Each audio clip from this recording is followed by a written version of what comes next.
ESPN's own Marc Raimondi. There you go.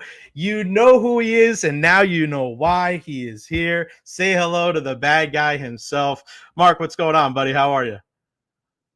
Hold on, let me unmute you there, buddy. There you go. Right. You're in. There we go. I'm good. Yeah. What's up, man? Sorry about that. No, you're good, partner. Man, it's so funny that I hit you up yesterday because I was just watching something on the NWO, and we'll get to football in a second. We'll start with wrestling. This is my podcast. Sure. Damn it.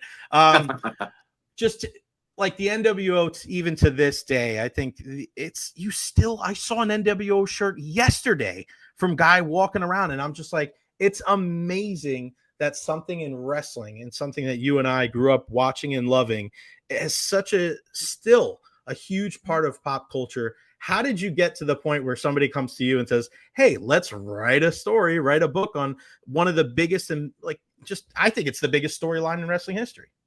I think you're right, because it's a storyline that kind of was the catalyst for everything else that happened during that 90s boom period. Is there an attitude era without the NWO? I would argue it wouldn't have been the same, right? It would not have been the same type of vibe.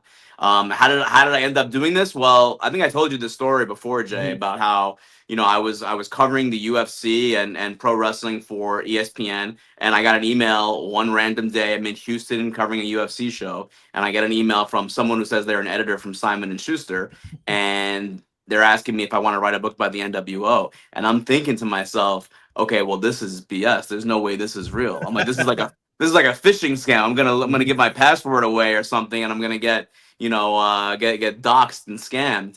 It wasn't. It was real, and it was a legit editor at Simon & Schuster, and we spoke a few minutes later, really, and we vibed right away about what the vision of the book was, and how the NWO affected both of us and how it's affected pop culture. And that's kind of how we ended up on the title of the book, which is Say Hello to the Bad Guys, how professional wrestling's New World Order changed America. Because and it's in the book. I mean, I would argue that that is such a nascent time, such an impressionable time for men and boys of a certain age in 96, 97, 98. And now we're all grown up, and it's still with us. It's still very much with us. And it's I've been wearing this hoodie here on the road. I got it at Hogan's Beach Shop in Clearwater. Yeah. And I've been wearing it since I started on the book in 2021. And man, I have to say, almost every single trip I've been on, and I used to travel a lot, and I still travel a lot covering the Falcons, but I used to travel every month at least covering the UFC. Every trip I was on, someone said something at the airport, a TSA agent, someone at a gas station. I mean, I was in Japan, and a Japanese man, a host who's probably like in his 50s, host of the restaurant, he recognized it, he remembered it. And it was just like every single time that happened, Jay, it was like, okay, wow. So this is my audience. This is the people that I need to do the justice for this storyline too, because it meant so damn much to them, and still does. Yeah, no doubt about it. And it's funny you say that, because we have there's a contingent in the Tampa sports media that we cover all the sports here, and we're always putting up the too sweet to each other. And the main Tampa Bay Lightning PR guy was like, what are you guys doing? What is that all about? And you can always tell the guys that were like not in the wrestling in the 90s, and it's just like, yeah, and they're like, he's like, well, that's kind of weird. And then there's other people are like, that's not weird at all. Like, that's exactly what you guys are like. People get it's either you get it or you don't get it. That's kind of the thing. And I was watching something. Well, I'm gonna flash Jenna Lane, my homegirl Jenna Lane from ESPN, NFL Nation, the too sweet. Next time I see her, when I see her in July at our team meeting in Bristol, I'll flash the old too sweet. I love that. Yeah, I mean, you think about 96, right? And that was when Austin came out with the 316 and the NWO, and it was just like crazy. By the way, Jay, that like literally just a few weeks after Scott Hall showed up on Nitro, Steve Austin gave the Austin 316 speech. It's just crazy how that was so close in proximity to each other. When you think about like the history of wrestling and all like the key moments, and those two things happen so close, kind of mind blowing.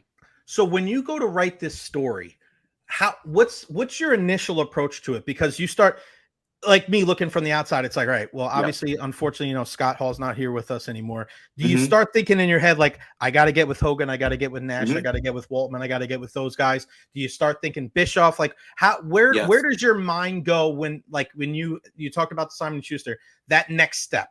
Yep. So the first person that I really wanted to reach out to was Eric Bischoff Right. because it was his idea, right? It's like I didn't even sign to do the book until I knew that Eric Bischoff was going to Smart. chat with me about it because I don't feel confident in writing that story without having the guy who's it was his brainchild, right? Right. So I reached out to Eric Bischoff and we met in May, almost 4 years ago to the day. Now it was Memorial Weekend, 2021. It was the weekend of AEW Double or Nothing. It was at Daly's Place in Jacksonville, Wow. and he was there for an event, to promote his podcast and then Conrad Thompson's podcast network. Mhm. And I sat down with him at a Dave and Buster's in Jacksonville, Florida. Wow. And it was not a, it was a very it wasn't a long meeting. It was maybe 15, 20 minutes long, and I told him what I was doing, and he said, he's like, we also shared a vision of how pro wrestling can kind of be everywhere in the world if you know what to look for. And he was like, yeah, when you're ready, let's sit down and do it. And yeah, sure enough, it took me about, it was 2 years later where I actually flew to his home in Cody, Wyoming, and I sat down with him for a couple of days, and hours and hours of interviews and hours of chats, and just an awesome experience, and just couldn't have been a nicer guy. Him and his wife Lori, Mhm. so accommodating, let me into his home. I mean, it was really an honor, and so that was kind of the main guy that I knew that I needed. And then of course I tried to talk to Kevin Nash and Hulk Hogan. Scott Hall had just passed away when I started working on the book, unfortunately, and Sean Waltman, and Kevin Nash and Hulk Hogan, hard guys to kind of get at times. Sean Waltman, I spent a good amount of time with in LA, where he lives, where I used to live. We sat down, for several hours. I've talked to him many times on the phone since then. Did not get Hogan and Nash, but you know what? That's what it is. Kevin Nash has gone through a very difficult time the Yeah. last few years, so I didn't push him too hard. We talked on the phone a couple times, so he knew I was doing this, but Okay. ultimately we were not able to sit down together like I would have wanted. Mark, you're a guy that, of course, MMA, sports, everything. How crazy is it that Dennis Rodman was involved in this entire thing? Like, Yeah. this guy was wrestling matches. He's in there. He's in the middle of the NBA finals. Like, and looking back at, what's going on with the Knicks, and I think back to my dad in the 70s and Phil Jackson, and like Phil Jackson was just like, all right, yeah, just come back and get some rebounds and help us win a championship. Like, the fact that he was in there and Jay Leno was in there, it's like the NWO was not just a wrestling story. It was pop culture. I think even pop culture demeans it. I think it was just like, that was just Americana.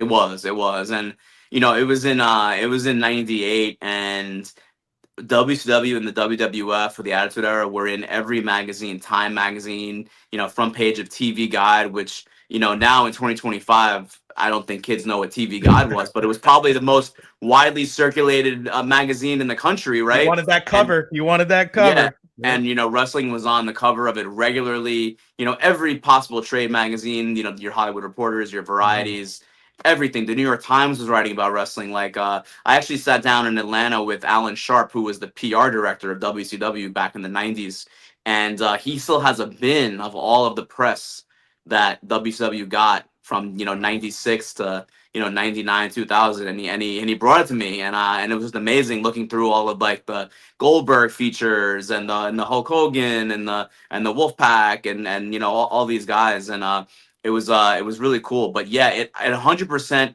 penetrated something that was different than what wrestling had penetrated before, because it captured the zeitgeist, and it was very much culture. It Mhm. very much became part of being an American at that time, was Right. watching wrestling on Monday night. It was appointment viewing. Yeah, no doubt. I remember it was on, because I grew up on Long Island, and it was 32 and 33. So you just back and Yeah. forth the entire time. And at 10:57, when The Rock would come out, you were like, all right, well, is he gonna come out? And then, all right, they're gonna spray paint somebody. Here Yeah. comes member number 75 of the NWO. Uh, who is the most obscure, when people say name the most obscure member of the NWO, who do you say? Man, that's a really hard one because like Michael Wall Street was a member for a Yeah. minute. Bray Wyatt's dad for Yep. some of the newer fans. One of the more obscure members of the NWO is a guy that he is not obscure, but his membership is kind of obscure. And I'm talking about Bret Hart. And Yeah. I was able to talk with Bret Hart for this book, and boy, Oh, what an nice. honor, absolute honor that was. Now, credit to him because this is not his favorite topic to talk about. He Right. does not love talking about his time in Mhm. WCW and his relationship with the NWO. And I asked him because he was kind of in the NWO at one point, and then at another point too, like later in like '99 and 2000. And I asked him, I was like, "Were you ever officially?" But he never wore the shirt really. And I was like, "Were you ever really officially in the NWO?" And he said, "I don't even know." He didn't even know. That's how like hectic things were, in like 90, 99, 2000, even a little bit in 98 when he turned heel for the first time, which mind blowing to me that he turned heel several months after the Montreal Screwjob when he was the Right. biggest babyface in all of wrestling. And to me, Bret Hart, the usage of him in WCW, completely ponderous because that could have been a guy that helped them maintain that lead over the WWF, and if not, added to it because of where he was in his career. And I go into that a lot into the book too because again, Bret was so kind to give me his time because he had some words for the NWO and some of the political stuff that was going on behind the scenes. But that's a name that I'll give you, even though it's not an obscure name, it's an obscure membership. Yeah, I mean, that was right after what happened with the Montreal screw job, with everything that was going on, and then the fact that Eric Bischoff waited to get him out there, which was, I think, was probably something that Eric would want to redo again. And then him with everything happened with Goldberg, like he's got to look back at that decision, like probably.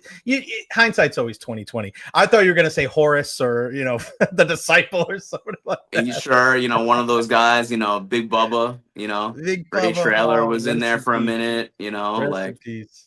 What about the do you get into the Wolfpack at all? absolutely Oh, got into the nice, Wolfpack. Yep, nice. yep. I Yeah, was a big love Wolfpack that. fan as a kid. Me too. Me Love too. the Wolfpack.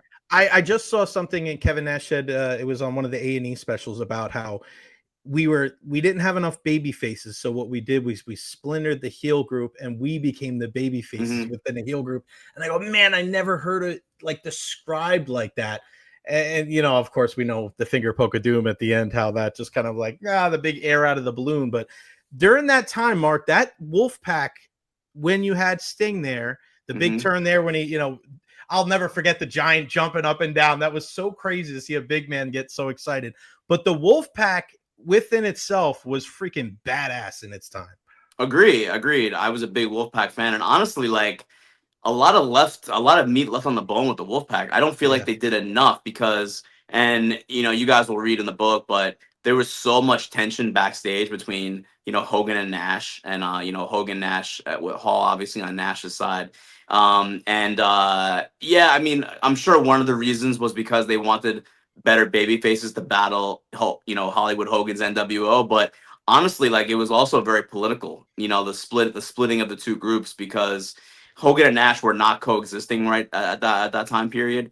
And honestly, like if you're thinking about wrestling as a business, what is a bigger main event than Hollywood Hogan versus Kevin Nash in 1998? There wasn't one because Right. to me Kevin Nash was the biggest babyface outside of Goldberg. Sure, I mean, but I always was more of a Kevin Nash fan because I thought he was cool. I don't know. I mean, I thought he was smart and funny and Mm-hmm. witty and cool and Hollywood Hogan versus Kevin Nash was the match. I thought at least at one point in 1998 that made the most sense because I watched everything back, Jay. I watched 500 hours of Oh my God. WCW Great. back. I watched it all, and I'm like, you know, just thinking in my head of like fantasy booking of where this could possibly go. You have the leader of the Wolfpack against the leader of the Black and White. That should have been the match. Did not end up being the match until a very weird finger poke of doom in early 1999. But the Wolfpack was so over. Shout out Conan, by the way, because Yes. man, I don't think people know Conan now from Mexico, and he's the booker of AAA, and he's got a podcast. I sat down with him as well for the book, and he was also Nice. extremely cordial. But man, he was so over in '98. I don't think people realize how damn over Conan was. I mean, he had he was in places like West Virginia and Kansas and like Louisville, Kentucky, and he was doing his catchphrases in Spanish, and people are chanting along with him. They have no idea what they're even saying. But he was so over that it didn't matter. They were just repeating everything he said. Arriba la raza, orale. I mean, it was that guy was just like very underrated as far as how over and how important he was to the Wolfpack's kind of ensemble and like their whole vibe. Yeah, you're right, because there were so many, and you think about so many different guys, when the NWO started getting bigger and bigger, when they had Vincent and you Bagwell and Scott Steiner and all these different guys and Macho and all, but Conan was something different, and I thought he was like the perfect divider of the Wolfpack and the Black and White, where you just knew like, all right, well, this is kind of like, this is a different, cooler, younger, hipper group that isn't going by the Hulk Hogan Hollywood way, right? Like, I loved it. I'm with you, man. I loved him. Did you get into anything at all? And I don't want to give obviously everything away, but the NWO in the WWE after the fact. I did. I definitely went into that because that was an important to me. The NWO and WWE was certainly it didn't have like a long shelf life. It went away after a while, but it had a few important points. I mean, Hogan versus Rock at WrestleMania 18 was one of the greatest matches of all time in terms of just like the fan reaction and just it was truly a passing of the torch moment to The Rock. And you see where The Rock is now, and it's like that really was a seminal moment, WrestleMania 18. And the way that the fans forced the WWE to turn Hogan back into Hulk Hogan from Hollywood Hogan. I mean, that's one of the things that I love about wrestling so much, Jay, is that the fans are part of the show, and there's a real influence that the fans have on what could happen next. And there's nothing like that. That doesn't happen when you're watching, shows on HBO Max and Peacock or wherever, Netflix. It doesn't happen on Broadway either, right? Like that.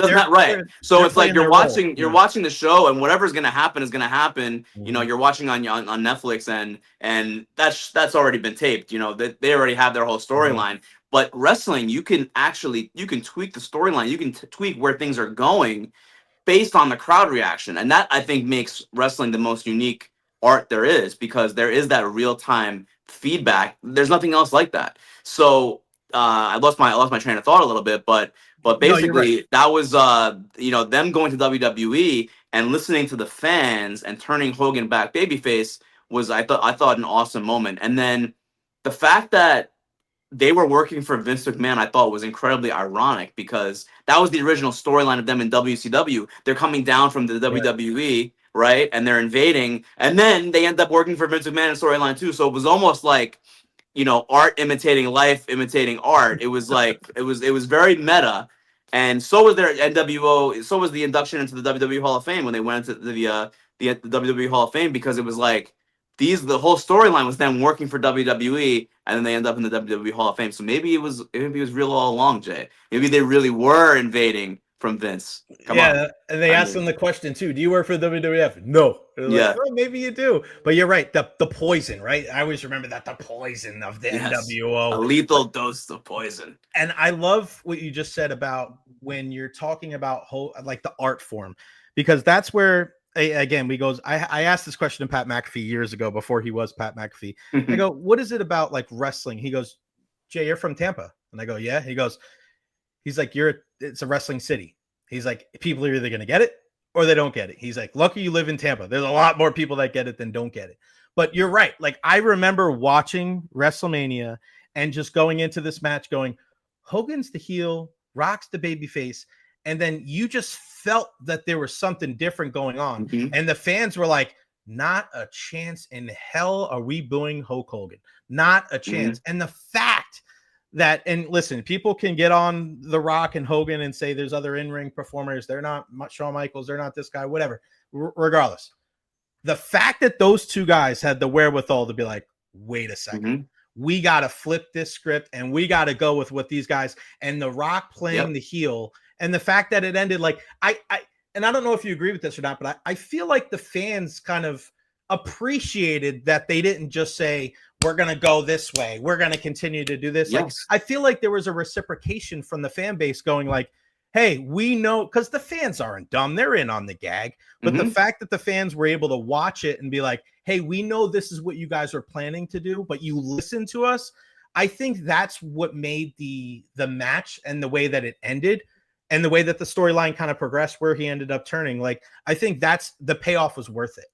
100%. And I would even argue that like that is exactly what pro wrestling is and what it's supposed to be. It is supposed to be the engagement and interaction with the fans. Everything else is kind of like that is the very foundation of everything. Everything else is built around that. The match itself is built around that. The promo itself is built around that. But that engagement with the fans and that interaction, that connection is 100% what pro wrestling is. And it's what makes it so different and unique compared to every other art, because there doesn't really exist. I mean, political speeches are kind of similar, right? Where it's all about the interaction with the fans. But that doesn't exist in other mediums. Even on Broadway, it's like that you have your scripts. You know, you're not going off script because the fans are booing, you know, Hamilton or whatever. You know what I mean? Like, you're not. You know, you're not deviating from what that script says. But in wrestling, you do, because that is the core value of wrestling, is the interaction with the fans. And you give the fans what they want to an extent. You don't always give them what they want, but you give them what they want when it matters. And that's what they did in that instance at WrestleMania 18. Yeah, we're not seeing Othello off Broadway turning babyface out of nowhere. Exactly. Real quick, no one's getting hit with a chair either. Before I ask you a quick Falcons question before I leave, I got to ask you, if you start the NWO again in 2025 with 3 people, who would it be? That's a great one. So current wrestlers, like in their prime right now. Let's work together this. Like, let's say this storyline happens again, okay? Yeah. And let's use AEW for example. Yeah. Right? Who does it have to be? Does it start around Jon Moxley? Like, I feel like somebody asked me this question the other day, and they said if it has to do something like that, does it start with Moxley and a couple of other guys? Because you have to have somebody that has been able to do both, right? Is Chris Jericho involved? Like, you know, it doesn't always have to be a young upstart guy, because listen, as much as people look and they had a lot more. I mean, Scott Hall and Kevin Nash weren't young when they started the NWO. No. They were in WCW before they even went to become Razor Ramon and Diesel. So who are the guys, do you think? Am I on the right track, you think? It's so freaking hard to say, because nothing, you know, you'll never get that moment in time again. You know, you'll never get that Monday Night War again, really, to the same level. And you'll never get, like, Scott Hall was like the first guy in his prime who was a big star to make the jump to WCW. Hogan and Savage did it already, right? They were already there, but they were long past their primes. Vince McMahon, for the most part, had already kind of like written them off as being top draws at that point. And they left, you know, and they went to WCW. But Scott Hall, as Razor Ramon, was still one of the biggest stars in the company. And when he left, it was a seismic shift, because Vince McMahon was not even giving guaranteed money away at that time. You know, it was all based on, you know, the gate and the merchandise and everything. And WCW gave Hall and Nash those guaranteed contracts, and that changed like the whole labor structure in wrestling. So the NWO had such an impact, even like internally, in what wrestling was and how the business worked. So it's almost impossible to kind of draw any kind of direct parallel to now, to 2025. But I would say WWE tried to do something similar by turning John Cena heel, because there hasn't been anything in my lifetime that has been as comparable to Hogan turning heel and becoming Hollywood Hogan with the NWO than John Cena, you know, betraying Cody Rhodes and going with The Rock. But they just have not followed that up in any kind of interesting way, unfortunately. It hasn't been bad, but I just think that you had The Rock, Cena, and Travis Scott, and that was almost the start of like the current version of the NWO. It had that cachet, it had that star power, and it had that big moment, and they just never really. I mean, maybe it's still coming, but I don't think so. And they had that opportunity, and they kind of missed it, I think. Yeah, and I think, kind of going back to what I just said about how the fans appreciated Hulk Hogan and The Rock and what they did, I think the other side now with the John Cena thing, it's like, we get it. A lot of people wanted to see it, but now it's just like, I think it's to the point where it's like, we're not going to see John Cena anymore. So it's like, we don't really want to boo him anymore. It's like, yeah, we get it. He's a heel. We wanted to see it. He's doing the best he can with these promos. We're seeing these great matchups, but it's like, we don't really want to boo John Cena. Like, it's just like, all right, like I want to see what Seth Rollins and Braun Breaker are doing now. Give me another And guy. now, Jada, to kind of go back to the point we made earlier, it's like now because of how the fans are reacting to John Cena's heel turn, and they're still cheering him because of course they are, because he's only going to be around for a few months in WWE. Now, what do? How do they change the plans? How do they adapt now to this fan? To the feedback the fans are giving them. How do they kind of switch things up so that they can? You never want to go against the grain necessarily too much. If if you're a promoter, if you're a booker, you kind of want to go with the grain if you can, where the fans are kind of leading you, not always. But in this case, I think they have to do something and try to make it compelling to where maybe John Cena turns back babyface and he embraces the fans again. That will probably happen before he retires in December, if I had to predict anything. Yeah, no doubt about it. All right, before I let you go, man, give me an update from Falcons rookie minicamp. I mean, obviously, people are looking at, all right, you got to improve that defense. People, even here in the Tampa Bay area, because, watch Michael Penix in high school, we always got to keep an eye on our lefty there. What are we talking about here at rookie minicamp and some of those defensive stalwarts that they were able to bring in? Yeah, I mean, the Falcons are very, very pleased with their haul in the draft. They drafted 4 guys in Jalen Walker, James Pierce Jr. They're both edge rushers, and Xavier Watson, Billy Bowman, both defensive backs. And they think that all 4 of those guys will play a significant amount of time in 2025. Will they start from week 1? Unclear, but I think that they expect every one of them to be on the field a significant amount in 2025. And the Falcons have struggled with their pass rush for so long. I mean, since 2019, 30 fewer sacks than any team in the entire league, right? And I give them credit. Yes, did they spend a lot to trade back up into the first round to get James Pierce Jr.? Absolutely. But you know what? That was an aggressive move to fill a desperate need. And they got 2 of those guys. Now they have Jalen Walker, James Pierce Jr. Are they gonna be monsters as rookies? We don't know, but they have 2 of those guys. They have the guys they already had coming back, and I think that they feel like they've made a big jump as far as how how good their defense can be, even if it's just average, because they expect to have a top 10 offense. They think they will be an NFC South contender, if not the front runner to win the championship. If that happens, and of course that remains to be seen, but they feel pretty good about how much they've made improvements on their defense with the draft and in free agency. Has the storm blown over for Jeff Ulbrich now?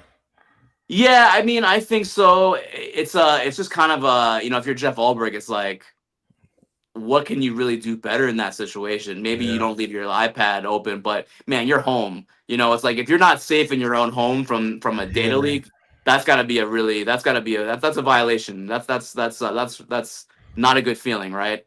And for his son, it's just I never cost my dad $100,000. I'm sure I did some boneheaded things when I was a kid. I definitely did a few crotch chops, emulating DX, but I sure as heck did not ever cost my dad $100,000. And probably more than the money, the embarrassment, and like, anytime now he's gonna be interviewed to be a head coach because he's still a young guy. He's gonna get asked about that, and it's gonna follow him around for the foreseeable future. And if you're Jack Ulbrich, you're a college player, right?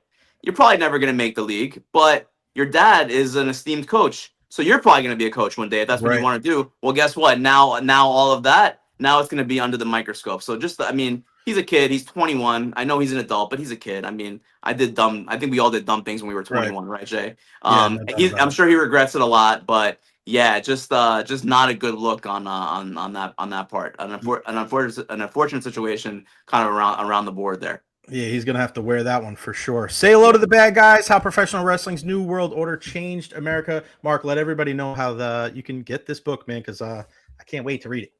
Yeah, Jay, anywhere you can get books basically is available right now for pre-order. So we're talking about Amazon, Barnes & Noble, Target, Walmart. I mean, really anywhere that you can buy a book, it's available now for pre-order. And by the way, I love that it's in Target and Walmart. That is so important to me because this is not a book for the literary community. This is a book. This is a book for real Americans, right? This is a book for people who grew up in the 90s. This is not for the loafer wearing, hoity-toity, set. That's not me. I'm not a big book reader, right? But this is something that means a lot to people, and that's why I want it to be in the most Target and Walmart is America, and that's where I want this book to be in front of real Americans.